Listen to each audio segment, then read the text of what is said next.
Se você quer entrar no mestrado e um doutorado, uma das etapas mais importantes é você fazer a entrevista do processo seletivo. Para conversar um pouquinho sobre essa etapa de entrevista, as dicas, desafios, enfim, relacionada a uma entrevista de um processo seletivo de mestrado e doutorado, o Mundo Acadêmico de hoje tem a honra de receber o professor e amigo, né, Márcio Machado.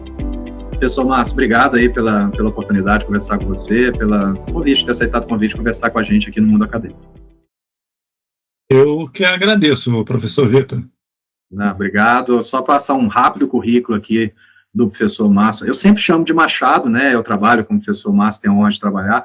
E é difícil até chamar de Márcio, então vou começar a chamar de Machado já de uma vez para todo mundo acostumar aí com a forma que eu já usualmente chamo, né? O professor Machado, ele é graduado em administração de empresas, ele tem mestrado em administração também e doutorado em engenharia de produção. Além disso, ele tem um pós-doutorado pelo ITA, Instituto Tecnológico de Aeronáutica. Atualmente, o professor Machado é bolsista produtividade do CNPq, que é um grupo bastante restrito de pesquisadores do país, aqueles que têm a produção mais destacada na sua área de conhecimento, e além disso, também é coordenador do programa de pós-graduação em administração da Universidade Paulista, na qual também tenho a honra de participar e integrar. Professor, obrigado mais uma vez aí pela sua participação, enfim, né, ter a chance de conversar com você aqui, né, eu começo a nossa conversa aqui sobre a entrevista fazendo uma pergunta um pouco contraditória para uma primeira, mas já vou fazer essa pergunta logo de cara, né, o que um candidato a um mestrado e um doutorado, né, não deve fazer numa entrevista, né,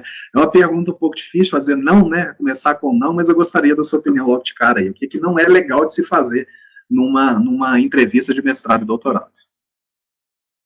Eu acho, olha, professor Vitor, que uma das piores coisas que um candidato pode fazer numa entrevista para um programa de mestrado ou mesmo de doutorado é mostrar desconhecimento sobre o programa que ele está pretendendo ou está pleiteando uma vaga, né? Então, eu acho que isso, quando isso fica muito nítido para a banca de avaliação, no processo seletivo, isso é muito ruim. E, por incrível que pareça, isso acontece de forma relativamente rotineira, tá? Então, isso o aluno não deve fazer, ele deve procurar conhecer muito bem o programa que ele está se candidatando, né? Isso é interessante observar, até explicar para quem está acompanhando, às vezes é o primeiro processo seletivo de um mestrado que está fazendo, né? Geralmente é mais de um professor, né? Como é que, explica um pouquinho como é que é essa banca de um processo seletivo do mestrado para a gente. Então, no nosso programa, a banca é sempre composta por pelo menos 2 professores, podendo haver 3, até mesmo 4, dependendo do nível, né, se é para mestrado, se é para doutorado, dependendo do interesse do programa pelas credenciais do candidato. Então, tem uma série de requisitos que são observados na hora da gente compor a banca.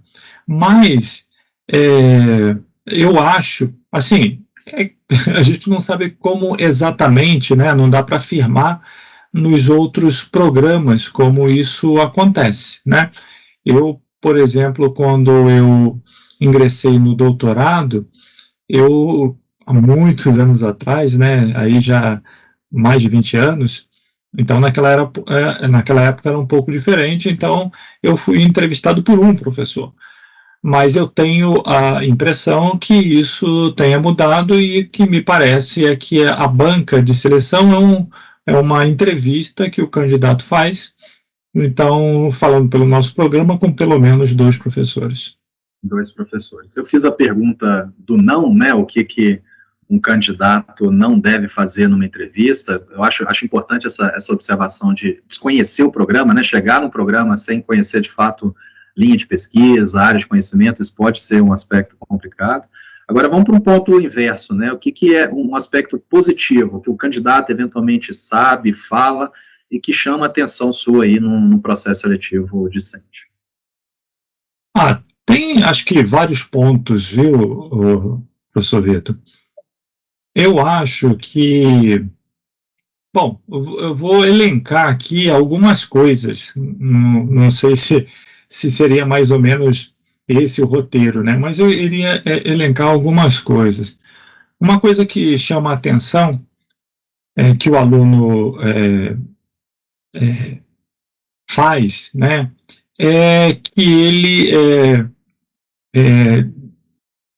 desenvolva, né, um projeto de pesquisa, mesmo que alguns programas não exijam isso de forma assim obrigatória, mas o aluno que chega a se candidatando para um programa, pode ser para mestrado, para doutorado eu acho que obrigatoriamente, né, mas para mestrado nem tanto, mas se o aluno ele chega com um projeto correto, né, não precisa ser um projeto mirabolante, mas se ele chega com um projeto correto, com um bom tema, uma boa questão de pesquisa, uma questão de pesquisa alinhada a área de concentração do programa, ou as áreas, né, de concentração. Às vezes um programa pode ter mais de uma área, e várias linhas de pesquisa. Então, se o candidato ele chega com um bom projeto, né, isso facilita demais, porque, não sei, na minha opinião, você também participa, né, de processos seletivos, isso mostra realmente uma vocação para a área acadêmica de pesquisa. Então, o candidato que faz isso, eu acho que sai muito na frente, viu? Muito na frente. Bacana, bacana. A questão do projeto, de fato, diferencia. Eu queria, se me permite, acrescentar um outro aspecto, ainda em relação à pergunta anterior, não lembrei na hora, né? Mas quando você disse de desconhecer o programa, quando chega um candidato, por exemplo, que ele entrou no site, estudou, né, viu a área de conhecimento, a linha de pesquisa, e também um pouco o currículo dos professores, né, saber o que o professor está pesquisando, né, isso ajuda bastante, demonstra que o candidato está interessado, né, Machado, em entrar no programa, né? Sim, sim, claro. Como eu falei, né? Quando eu respondi o que ele não deve fazer, que é não obter informação, é claro que o sentido inverso é o desejável, né? Que ele realmente leia isso. Mas tem um ponto muito importante, talvez você fosse perguntar, mas eu já vou adiantando, que é uma coisa que não é só para processo seletivo de mestrado e doutorado, mas que também é muito importante para o processo seletivo de mestrado e doutorado, mas vale para muitas outras coisas. É a leitura atenciosa do edital para as vagas de mestrado e doutorado, né, para o processo de seleção de mestrado e doutorado. Eu acho que, de uma forma geral, né, eu não sei como é que acontece em outros países, mas no Brasil, as pessoas não leem edital. Então, às vezes, acabam não observando certos pontos que são necessários, né? Então, o edital ele traz especificando cada detalhe, né, do processo seletivo, etapas, o que pode, o que não pode ser feito durante o processo seletivo. Tem algumas coisas que auxiliam bastante. Então, além de conhecer a estrutura do programa por meio de visita ao site, ou até mesmo uma visita preliminar ao programa, né? Não tem problema nenhum um candidato ir bater um papo com o professor, não tem problema, ou por videoconferência ou presencialmente. Mas conhecer o programa, além de conhecer o programa, ler o edital. Isso é extremamente importante. Muito bom. Eu queria que você falasse um pouquinho, a gente participa, né, de várias bancas de processo seletivo, mas o que o professor ele avalia do candidato, além do conhecimento que a gente já disse aqui também, né, do próprio conhecimento do programa, da capacidade dele de ler ou não, se ler ou não edital, o que a gente está avaliando, o que os professores estão avaliando numa banca de um processo seletivo? Olha, pode parecer que não, mas um detalhe importante numa banca de processo seletivo, bom, tem alguns antecedentes à banca, né? Por exemplo, a análise da documentação dos candidatos, né?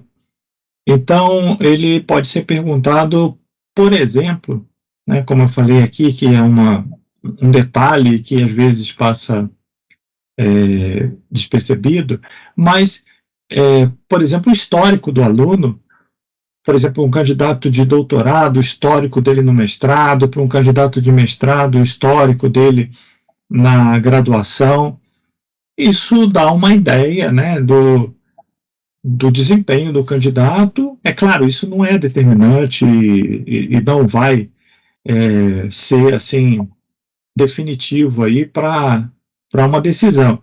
Mas é claro que se um candidato mostra que ele teve um bom desempenho nas etapas anteriores, ou de graduação, ou de mestrado, quem vai para o doutorado, isso é bacana. Agora, durante a entrevista, né, o candidato, ele, como eu falei, se ele não leu ou não procurou ler o edital e conhecer o programa, durante a entrevista, isso vai ficar muito claro e o candidato, ao perguntar, você, por exemplo, identificou algum professor do programa, né, e você tem interesse na linha de pesquisa, o candidato fala eu não tive tempo, não vi, não li. Isso é muito ruim numa banca, eu acho, viu, professor Vitor? De fato. Você falou do projeto, até esqueci de perguntar na hora lá, viu, Machado? Mas se o aluno submete um projeto, né, ou manda um projeto para um processo seletivo, necessariamente ele vai seguir esse projeto no mestrado, doutorado, caso avance, ou tem alguns ajustes? Fala um pouquinho aí para quem está querendo submeter ou participar de um processo, por exemplo. Bom, eu vou falar um entendimento pessoal, né? Não é uma regra para um processo. Então, uma opinião minha. É que o projeto ele é muito importante para mostrar proficiência acadêmica do candidato. Tá? Eventualmente, esse projeto ele pode ser adaptado para um professor, a linha de pesquisa de um professor orientador que for designado para ele, ou até mesmo pode mudar completamente, né, em função de uma pesquisa, né, que o professor orientador esteja realizando. Tá? Então, o projeto de pesquisa ele tem o principal objetivo de identificar uma certa proficiência acadêmica, né, de pesquisa do aluno. Obviamente que ele está entrando no mestrado, ele está iniciando a carreira de pesquisador. No doutorado, ele já tem o mestrado como antecedente. Então, o peso é diferente. Mas, nos dois casos, eles estão ainda no processo. Então, a gente não observa assim se o projeto de pesquisa está no estado da arte, né? Mas é importante, né, que tenha um projeto. É muito bom que tenha. Às vezes, no processo, isso acaba não sendo um requisito de alguns programas, mas é muito bom que eles tenham um projeto, e esse projeto pode mudar, sim. Muito bom, muito bom. A gente está aqui falando de processo seletivo e da etapa do processo, da entrevista propriamente dita, mas eu vou extrapolar um pouquinho para uma pergunta aqui, que a etapa da entrevista tem interesse em entrar no mestrado, doutorado, né? Uma dica que eu gostaria de passar e ouvir você também sobre ela, qual a sua opinião sobre ela, é de fazer disciplina isolada. Você já comentou a questão de contatar o professor com antecedência. Isso são caminhos, né, dicas que ajudam o candidato a entrar no mestrado com mais facilidade. O que você acha disso? Não, eu acho importantíssimo, até porque é o primeiro contato do aluno, né, com o estrito sensu. Lembrando que o estrito sensu ele é muito diferente de programas de graduação, programas de lato sensu, né, especializações, o programa de mestrado e doutorado acadêmico, principalmente, mas também profissional. Eles têm uma pegada assim de estudo, né, aprofundado, muito maior do que se viu na graduação e do que se vê nos cursos de pós-graduação. Então, esse contato prévio pode preparar o candidato, né, para aquilo que ele vai, né, encontrar durante o seu curso. Então, isso é extremamente importante, viu, professor Vitor? Você mencionou a questão da proficiência acadêmica, que eu acho isso fundamental, mas você avalia alguns outros aspectos no projeto em si, principalmente para mestrado, né? Doutorando a gente pode ser um pouco mais rigoroso e, de fato, avaliar também esse aspecto, mas tem algum outro critério que você leva em consideração no projeto, na escrita, para o candidato entrar ou não para o mestrado? Olha, é óbvio, né, que todo projeto científico, né, um projeto para ser submetido para um programa de mestrado e doutorado, tem que seguir, né, os pré-requisitos de um projeto. Então, muitas vezes, o aluno ele está se candidatando, ele apresenta um projeto e a gente percebe, tudo bem, ele não tem aquele expertise de acadêmico, né, mas tem princípios básicos na elaboração de um projeto. Por exemplo, ter uma boa um bom problema de pesquisa, né, determinado ou descrito em forma de uma questão de pesquisa, uma boa introdução ao problema que possa ter argumentos suficientes que diga que aquele problema, aquela questão merece ser pesquisada, né, isso. Um bom modelo teórico de análise, uma boa proposta metodológica de pesquisa, não precisa ter um modelo completo, né, de um roteiro completo de pesquisa, mas mostrar novamente aí, entrando na questão da proficiência, mostrar que conhece pelo menos um método de pesquisa, um método qualitativo, um método quantitativo, né? Repito, e desenvolvido ao longo do mestrado e doutorado, mas o candidato que apresenta isso é um grande diferencial, né? E ter um cronograma de pesquisa. Então, o projeto ele é analisado no que diz respeito à estrutura de um projeto de pesquisa, né? Então, então não é difícil encontrar na internet vários modelos de projeto de pesquisa. Está certo que você vai estar lá, fundamentação teórica, mas o que é isso? Né? Metodologia de pesquisa, mas o que é isso? É claro que vai ter que ter uma pesquisa a mais, né? Mas o candidato pode, né, preparar, porque esses pontos eles são observados na apresentação de um projeto. Muito bom.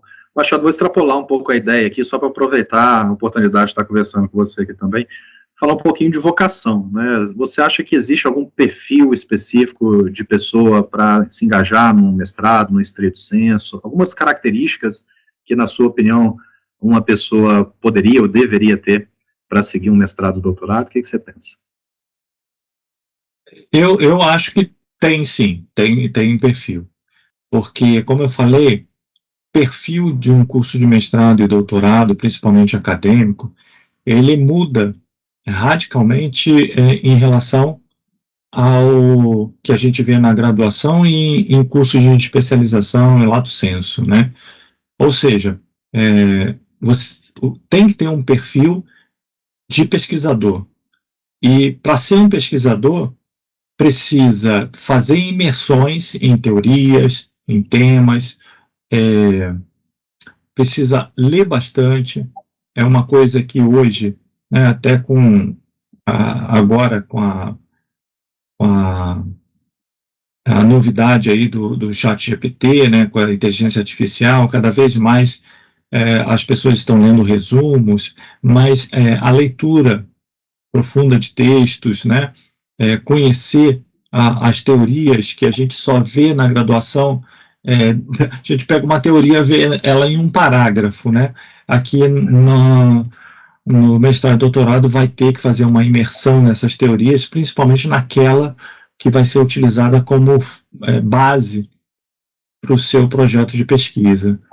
Então, isso aí é extremamente importante, esse perfil de investigador, né, contempla essa imersão em conteúdos muitas vezes diferentes daquele que a gente vê na graduação e nos outros cursos. Muito bom, muito bom. Queria fechar aqui a nossa conversa com uma pergunta, se você tem alguma dica adicional, algo que eu não tenha perguntado aqui, para quem quer entrar no mestrado e no doutorado, para, enfim, seguir aqui alguma dica adicional aí, caso você tenha. Então, Vitor, assim, eu acho que, por exemplo, o aluno, o candidato, né, é muito adequado que ele tenha por exemplo, um currículo Lattes, né? Para o doutorando, isso é quase que essencial, né? Mas para o mestrando, às vezes ele chega, nem currículo Lattes ele tem. Então, é bom que tenha, né, o currículo Lattes, que é uma plataforma do CNPq, onde todo pesquisador, até mesmo um pesquisador de iniciação científica, lá na graduação, ou até mesmo um pesquisador de um curso de ensino médio, né? Qualquer um pode ter um currículo na base do Lattes, né?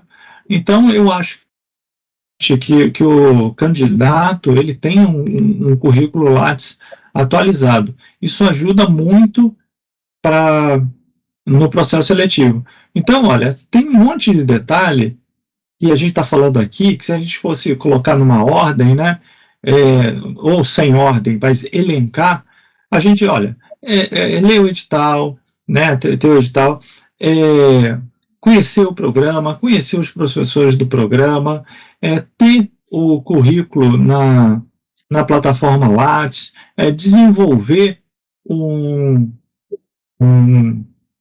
projeto de pesquisa. E uma coisa importante que eu acho, que o aluno vai ser exigido dele um certo nível de proficiência, principalmente no inglês, no idioma inglês, né? Dependendo, é claro, a gente está falando aqui dos programas de administração, talvez alguns outros programas, em função de alguma especificidade, pode ter uma publicação maior em francês, em espanhol, mas nos cursos de administração, então vê se você conhece, se você estudou o programa antes, você vai saber o perfil dessa proficiência, né? Se é em inglês ou se é num outro idioma. Então isso é extremamente importante. Outra coisa também é conhecer um pouco da instituição do programa, né? A gente está falando só do programa, conhecer um pouco da instituição, né? Por que aquela instituição, né? Então, isso também diz muito sobre o programa. Então, por que está indo, no nosso caso, para a Universidade Paulista, por que está indo, sei lá, para a Universidade de São Paulo, por que está indo para aquela instituição. Então, são detalhes, eu acho que ao longo de uma entrevista, né, podem ser aí decisivos para a seleção, além, né, das outras etapas, que é por exemplo, uma prova, né, muitos programas exigem do candidato uma prova,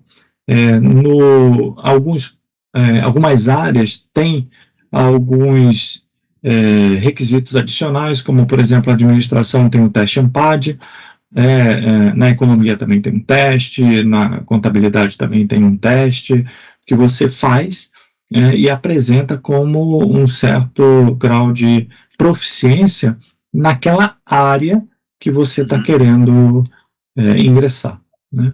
Muito bom. Então, eu vou aproveitar aqui. Falei que era a última pergunta, mas vou fazer mais duas aqui que você falou, já me chamou a atenção aqui, Machado, se me permite. Você falou do inglês, de fato, um aspecto fundamental, mas para quem está assistindo a gente aqui, né, não levar um susto, né? Precisa falar, precisa escutar, o que do inglês, de fato, é fundamental na realização de um mestrado e um doutorado aí para a gente? Principalmente a leitura, a proficiência em leitura, né? Quando a gente fala proficiência, ler os textos, né? Como eu falei, cada programa tem a sua especificidade.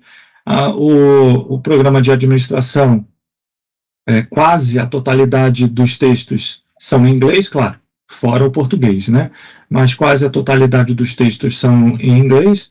Então, o aluno tem que, obrigatoriamente, ele tem que conseguir ler e interpretar. Mas hoje tem vários softwares que faz isso, né? Faz essa tradução do texto, né? Para ajudar os alunos. Mas, eventualmente, né? Ele vai precisar, numa disciplina, numa aula, ter que discutir um texto, e ele não vai estar ali com esse tempo todo para fazer essas traduções mecânicas aí via Google, né? Verdade, verdade. Aliás, você entrou em aspectos aqui, a gente está muito focado aqui na entrevista em si, né? Mas você entrou em aspectos fundamentais para o processo seletivo como um todo, e isso envolve a leitura do edital, mas às vezes tem a prova, né? Tem o próprio teste ANPAD que você mencionou para a área da administração. Então, a dica básica ou um aspecto elementar, de fato, é ler com cuidado o edital de cada programa, de cada processo seletivo. Então, Vitor, é que tudo isso pode ser questionado durante uma entrevista. Tudo que a gente tocou aqui pode ser questionado, por exemplo, a questão da proficiência, a questão da leitura do edital. Algumas perguntas estão associadas com pontos que estão no edital durante a entrevista. Então, se você lê bem o edital, você chega para o entrevistador e fala assim, não, de acordo com o edital lá que eu li e tal, então, são tantas vagas aqui nessa linha de pesquisa, porque tem programa que define, né, tantas vagas para linha de pesquisa e tal. Então, tudo que eu comentei aqui, de certa forma, pode ser questão de avaliação durante o processo seletivo, sim. Muito bom, muito bom. Professor Machado, queria mais uma vez agradecer aí pela sua disponibilidade, atenção. Eu já vou te adiantando que eu vou te chamar em outras ocasiões para a gente conversar de artigos, conversar de vários outros aspectos e aproveitar um pouco da sua experiência e conhecimento aqui também. Muito obrigado aí pela possibilidade de contar com o seu conhecimento hoje aqui no mundo acadêmico. A honra é toda minha, viu, Vitor? E eu fico à disposição para conversar sobre outros assuntos. Não sei se eu seria a melhor pessoa para falar, por exemplo, sobre publicação e tudo. E claro, tem gente muito mais gabaritada para falar sobre determinados assuntos, mas aquilo que eu puder ajudar aí, porque o conteúdo do seu canal é bem interessante, porque ajuda, né, para aquele candidato que quer ingressar na carreira de pesquisador, num programa de mestrado e doutorado, então ajuda bastante. Então, mesmo que eu não seja um expert em um determinado assunto, mas talvez o que eu fale aqui possa ajudar. O Machado está sendo humilde, você entrar no Lattes dele, como ele mencionou, você vai ver a quantidade de publicação A1 que ele tem lá. Obrigado mais uma vez, Machado. Se você que está acompanhando a gente gostou do nosso conteúdo, da nossa conversa, eu peço a gentileza que você dê o like aqui nesse vídeo, ao mesmo tempo compartilhe aqui essa entrevista com outras pessoas interessadas em fazer mestrado e doutorado, se inscreva no canal e ative o sininho para receber as notificações dos nossos próximos vídeos. Muito obrigado por ter assistido, até o próximo encontro. Tchau, tchau.